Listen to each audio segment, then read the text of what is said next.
Di video ini saya akan mendongeng alur film 300 yang dirilis pada tahun 2007. Disutradarai oleh Zack Snyder dan diproduksi oleh Legendary Pictures. Film ini dibintangi oleh Gerard Butler sebagai King Leonidas, Michael Fassbender sebagai Stelios, David Wenham sebagai Delius, dan masih banyak aktor keren lainnya. Jadi film ini mengisahkan seorang raja Sparta yang membawa 300 prajuritnya untuk berperang melawan raja Persia yang memiliki 300.000 tentara. Gimana kisah selanjutnya? Mari kita simak alur ceritanya. Film ini dibuka dengan suara Pak Bagong yang menjelaskan tentang kerasnya perjalanan anak laki-laki untuk menjadi pria Spartan sejati, di mana setiap bayi laki-laki yang baru lahir akan diperiksa oleh seorang dukun. Jika ada bayi yang terlahir cacat atau terkena sindrom joget, maka bayi tersebut akan dibuang ke jurang yang penuh dengan tulang belulang. Ketika anak-anak beranjak umur 5 tahun, mereka mulai dilatih bertarung oleh prajurit Spartan. Dan setelah menginjak umur 7 tahun, mereka dipisahkan dari ibunya untuk dilatih lebih keras lagi, seperti bewan sampai koet dan dicambuk sampai tak memiliki rasa sakit saat ditempiling. Saat anak-anak beranjak remaja, mereka dilepaskan ke hutan bersalju untuk belajar bertahan hidup. Sepanjang sejarah, ada salah satu anak bernama Leonidas yang tak sengaja bertemu dengan serigala buas. Ia memancing serigala masuki lorong tebing sempit, kemudian membunuhnya dengan kayu runcing. Leonidas lalu pulang ke kampung halaman sambil membawa kulit serigala yang ia bunuh. Dan berkat keberaniannya itu, Leonidas diangkat menjadi Raja Spartan oleh ayahnya sendiri yang juga merupakan Raja Spartan. Hari menjadi bulan dan bulan menjadi tahun. Kini Leonidas sudah mempunyai istri bernama Ratu Gorgo dan dikaruniai anak laki-laki bernama Pleostarskus. Pada suatu hari, sekelompok orang dari Persia mendatangi tanah Spartan untuk menemui Raja Leonidas. Sekelompok tersebut dipimpin oleh pria nggak tahu namanya yang memperlihatkan beberapa kepala tengkorak berbagai raja yang sudah ia bunuh. Setelah mereka bertemu Leonidas, nggak tahu namanya menjelaskan kalau kedatangannya ke sini atas perintah Raja Persia yaitu Xerxes, yang mengaku sebagai dewanya dewa. Xerxes juga merupakan raja paling berkuasa dan sudah mengambil alih beberapa negara untuk tunduk kepadanya. Gak tahu namanya lalu mengatakan kalau Xerxes ingin mengambil alih Spartan dan meminta Leonidas tunduk kepada Xerxes. Tentu saja Leonidas menolak sambil mengatakan kalau dirinya tak terima jika wanita dan anak-anak Spartan nantinya dijadikan budak. Gak tahu namanya lalu kembali memperingati Leonidas agar tak melakukan penolakan karena itu bisa berujung peperangan yang membuat warga Spartan mati di tangan Persia. Ia juga mengatakan kalau Xerxes dan ratusan ribu pasukannya sedang dalam perjalanan ke sini. Leonidas yang tak pernah kena mental pun malah menantang Xerxes, lalu menendang gak tahu namanya beserta kelompoknya ke dalam sumur gelap. Mengetahui kalau kotanya akan diserang, Raja Leonidas pun pergi ke kuil kuno di atas tebing untuk berkonsultasi kepada Epor yang merupakan iman para dewa dan memiliki bentuk tubuh tak normal dari manusia biasa. Di Sparta memang ada sebuah adat yang bahkan raja pun harus izin kepada Epor sebelum pergi berperang. Setelah bertemu Epor, Leonidas meminta izin untuk berperang nanti besok dan menjelaskan bagaimana ia akan menyerang Persia dari gerbang utara. Hal ini Leonidas lakukan untuk menahan pasukan Persia. Namun hal itu ditolak oleh Epor karena ritual suci Karnian akan segera tiba tepat di akhir bulan ini. Leonidas terus memohon kepada Epor sambil memberikan sekarung emas agar Epor mau mengizinkannya berperang. Melihat sekarung emas, Epor pun menuruti kemauan Leonidas. Namun sebelum itu, Epor harus memastikan terlebih dahulu melalui Oracle. Oracle adalah gadis paling cantik di Spartan yang dipaksa tinggal bersama Epor. Epor lalu membacakan mantra kepada Oracle yang membuat Oracle menari-nari sambil dikelilingi roh-roh leluhur mereka. Setelah itu, Epor mendekati Oracle untuk mengetahui jawabannya. Oracle mengatakan tentang kebenaran yaitu Spartan akan jatuh dan Leonidas tak boleh berperang. Jalan satu-satunya ialah surrender. Mendengar pernyataan tersebut, Leonidas pun marah. Ia pergi dari kuil dan memutuskan untuk membangkang perintah Oracle. Setelah Leonidas pergi, utusan dari Raja Xerxes datang menemui Epor. Ia memberikan emas bergambar kepala Xerxes dan ternyata Eper sebelumnya sudah bersekongkol dengan Persia untuk mencegah Leonidas berperang. Gak cuma Eper, salah satu dewan anggota Spartan bernama Theron juga terlibat dalam pengkhianatan ini.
Di dalam perjalanan menuju utara, mereka bertemu dengan pasukan lain dari Arkadian.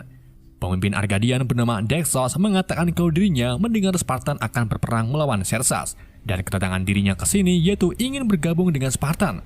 Namun, Dexos terkejut ketika melihat pasukan Spartan hanya 300 prajurit. Leonidas lalu bertanya kepada beberapa prajurit Arkadian tentang profesinya. Beberapa prajurit Arkadian menjawab kalau profesinya sebagai tukang besi, pedagang cilok, dan sebagainya. Kemudian Leonidas bertanya kepada 300 prajurit Spartanya tentang apa profesi mereka. Mereka pun kompak menjawab dengan kata "Hehehe". Setelah itu, Leonidas mengatakan kalau dirinya memiliki prajurit lebih banyak daripada Arkadian karena dari kecil prajurit Sparta memang dilatih keras. Pasukan Arkadian dan Sparta lalu pergi menuju utara bersama-sama.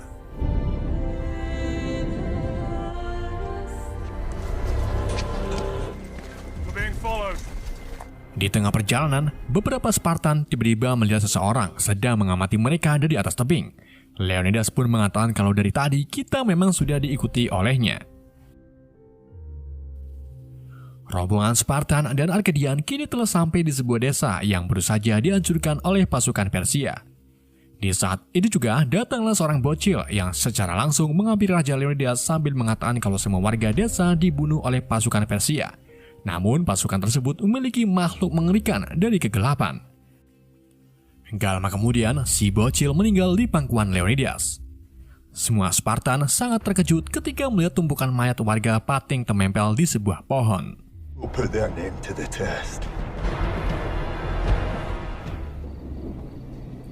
Di sisi lain, Ratu Gorgo menemui salah satu anggota dewan bernama Kuncung yang setia kepada Raja Leonidas.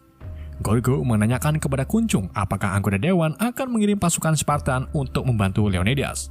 Kuncung pun mengatakan kalau dirinya tak memiliki kewenangan jika anggota yang lain tidak setuju. Akan tetapi, Kuncung akan membantu Gorgo dengan mengadakan pertemuan dalam 2 hari ke depan. Di pertemuan itulah, Gorgo harus meminta ke semua dewan untuk membantu Leonidas. Kita kembali ke pasukan Spartan dan Arkadian, di mana mereka ini melihat pasukan Persia baru saja tiba di lautan perbatasan. Menjelang malam, Dewa Zeus mengirim hujan badai ke lautan dan menghantam ratusan kapal milik Persia, yang membuat sebagian pasukan Persia mati tenggelam. Namun, pagi harinya pasukan Argedia menemukan kalau pasukan Persia sudah membangun base camp di pantai utara, yang berarti pasukan Persia benar-benar sangat banyak dan semakin bertambah walaupun tadi malam dihantam oleh badai. Melihat jumlah musuh yang sangat banyak, para Spartan pun tertawa, karena baru kali ini mereka mendapatkan lawan yang setimpal. Saat pasukan Spartan mendirikan tembok batu, mereka didatangi seorang utusan dari Xerxes yang meminta Spartan untuk surrender dan tunduk kepada Xerxes. Utusan tersebut lalu mengatakan kalau tembok batu yang Spartan dirikan tidak ada gunanya untuk melawan pasukan Xerxes. Namun, setelah melihat lebih detail lagi, si utusan mengetahui kalau di antara batu terdapat mayat-mayat pasukan Xerxes yang sebelumnya ditugaskan untuk mengintai Spartan. Si utusan pun marah dan mulai mengeluarkan cambuknya. Magneto dengan sigap melompat lalu memenggal tangan si utusan. Setelah itu, ia membunuh si utusan beserta anak buahnya. It's not yours anymore. Not slaves. Sedangkan Leonidas dan Kapten Artemis terlihat sedang mendiskusikan penyerangan yang akan mereka lakukan. Leonidas lalu mengatakan tentang tujuan tembok batu dibangun, yaitu untuk memancing pasukan Persia ke jalan yang lebih sempit. Hal ini merupakan strategi saat Leonidas membunuh serigala di tebing sempit. Di waktu yang sama, seseorang yang mengikuti Spartan muncul di depan Leonidas. Ia adalah Ephialtes. Ia adalah Ephialtes, si monster punggung bungkuk. Ephialtes mengatakan ke Leonidas bahwa ada celah lain yang bisa dilewati Persia, dan disitulah kita bisa menyerangnya. Ephialtes juga mengatakan kesediaannya berperang bersama Spartan, namun tentu saja Leonidas melarangnya, karena Ephialtes tidak mampu menggotong perisai dan itu bisa mengancam nyawa Ephialtes jika serangan panah menyerangnya. Mengetahui kalau dirinya tak boleh ikut perang, Ephialtes pun kesal dan maki-maki Leonidas kalau kau salah menilai orang. You are wrong. Pertempuran pertama Spartan pun dimulai. Pasukan Spartan terlihat berbaris di dalam sela sempit dan menunggu serangan dari pasukan Xerxes. Pasukan Xerxes lalu berhenti di jarak 100 meter dari pasukan Spartan. Kemudian salah satu komandan kembali memperingati Spartan untuk menyerah kepada Xerxes. Namun, saat itu juga sebuah tombak dari Spartan terbang mengenai tubuh si komandan. Hal tersebut membuat pasukan Xerxes lainnya geram dan mulai berlari ke barisan Spartan.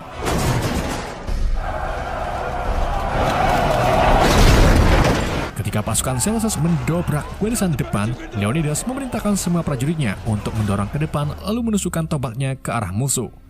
Hal tersebut tentunya berhasil membunuh barisan depan musuh dan terus sampai ke barisan terakhir.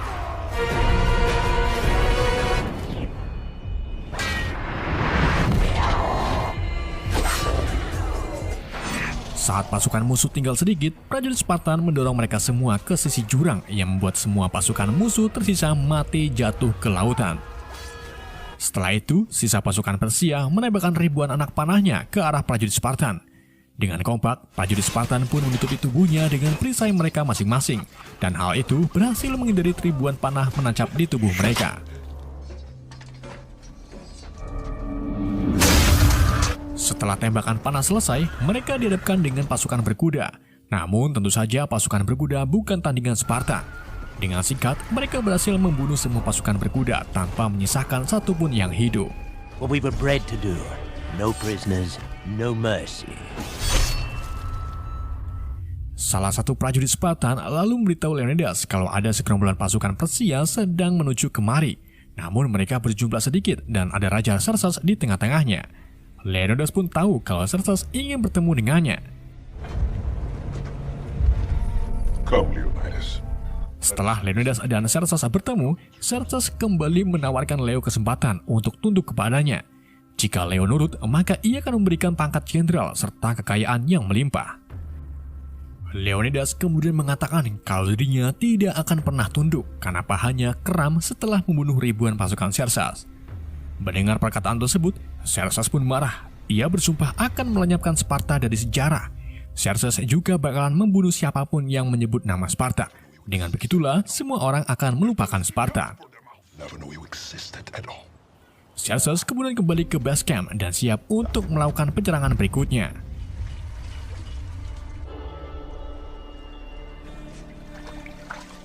Di sisi lain, Ratu Gorgo bertemu kembali dengan Kuncung di dekat sumur warga. Kuncung mengatakan kepada Gorgo kalau satu-satunya anggota dewan yang bisa menolong Gorgo adalah Theron, karena Theron merupakan orang yang sangat berpengaruh di dalam dewan Spartan.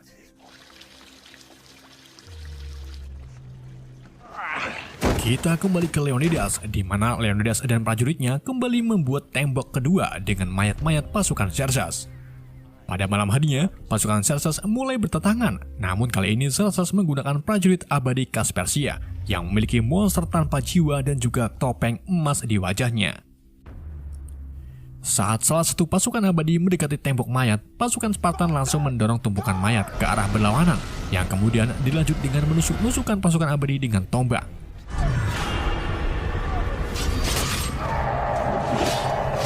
Di pertempuran kali ini, beberapa prajurit Spartan gugur, namun sebagian yang masih hidup berhasil menguasai pertempuran.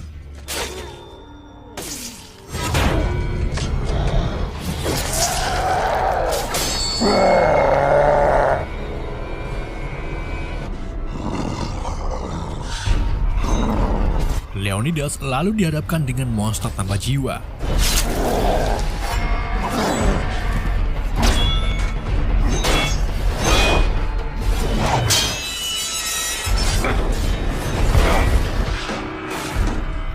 Awalnya, Leonidas kewalahan, namun setelah Leo membeli item War Axe, ia pun berhasil membunuh monster tersebut. Arcadians! No! Dari kejauhan, Xerxes terlihat mengamati kekalahan pasukan abadi. Xerxes mulai merasakan takut ketika prajurit Spartan menebas-nebas pasukannya sambil berteriak hora. Di hari berikutnya, Spartan menghadapi pasukan-pasukan aneh dari Persia, termasuk badak besar. Namun badak tersebut sangat mudah dikalahkan ketika tombak Mensitar menancap di kepalanya.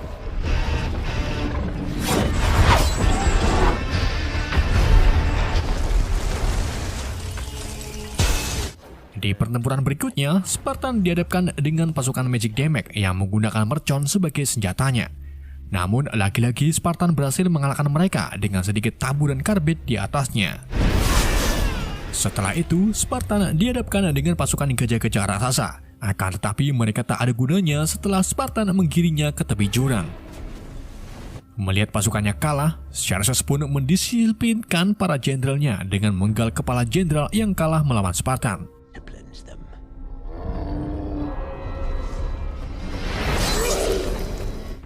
Di dalam pertempuran berikutnya, putra Kapten Artemis tak sengaja dilenger yang membuat kepalanya terpenggal oleh musuh. Hal tersebut membuat Artemis menangis bahagia. Ia ngamuk di hadapan musuhnya dan harus ditarik ke barisan belakang agar tak terbunuh seperti anaknya.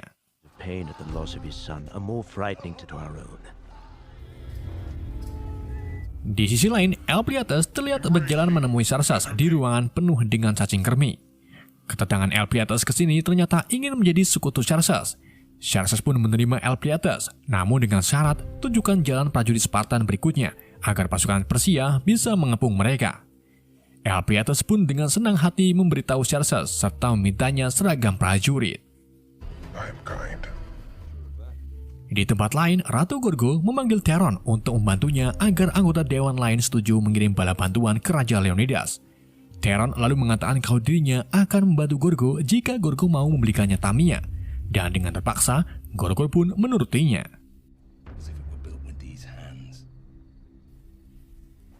Kita kembali ke Leonidas dan cawan-cawannya, di mana Dexos ini memberikan informasi kalau Persia sudah tahu rencana kita selanjutnya. Jika kita maju, maka sama saja dengan bunuh diri.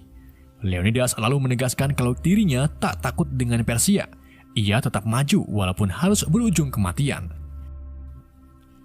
Dexos yang kena mental pun memutuskan untuk mundur bersama pasukannya. Setelah Dexos pergi, Leonidas berpidato di depan prajuritnya, di mana seorang prajurit Spartan harus berjuang sampai mati demi mempertahankan negerinya.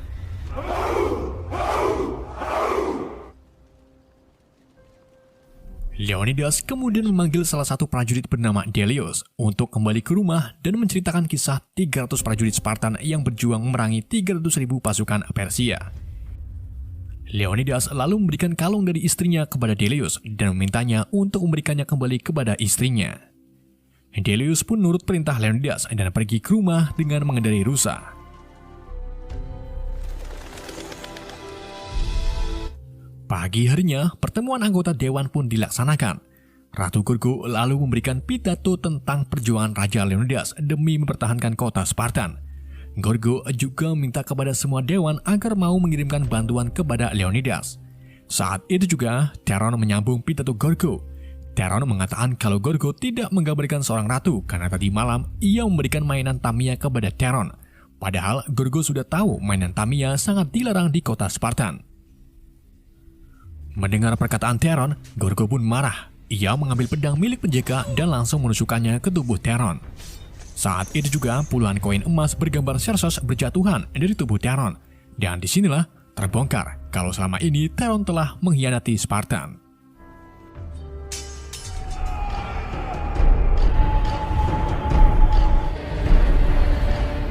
Karena sudah tahu langkah Leonidas selanjutnya, pasukan Xerxes pun akhirnya berhasil mengapung Leonidas.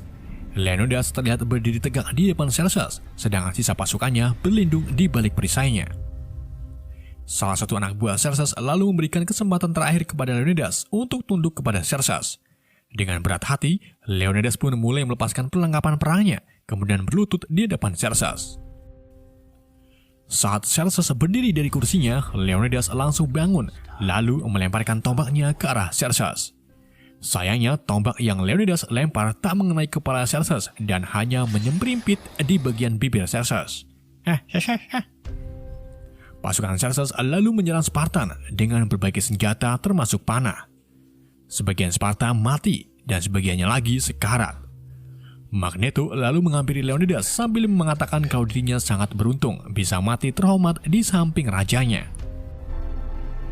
Setelah itu, jutaan anak panah terbang menutupi sinar matahari dan jatuh tepat di kumpulan prajurit Spartan termasuk Leonidas. Delius kini sudah sampai di rumah. Ia bertemu dengan Ratu Gorgo dan memberikan kalungnya kepadanya. 1 tahun kemudian, Delius terlihat memimpin prajurit Spartan sambil menceritakan perjuangan Raja Leonidas dan 300 prajuritnya. Delius juga mengatakan kalau kita akan berperang melawan Persia. Namun, kali ini bukan 300 prajurit yang akan berperang, melainkan 10.000 prajurit Spartan dan 30.000 pasukan di seluruh Yunani. Film pun bersambung. To victory! Oke, itulah alur cerita film 300. Semoga kalian terhibur dengan alur cerita yang saya bawakan. Pesan yang tidak bisa kita ambil dari film ini, hiduplah seperti Leonidas. Walaupun memiliki sedikit prajurit, tetapi ia selalu bersyukur dan yakin akan memenangkan perangan, walaupun akhirnya goit juga. Sekian dari saya, wassalamualaikum warahmatullahi wabarakatuh.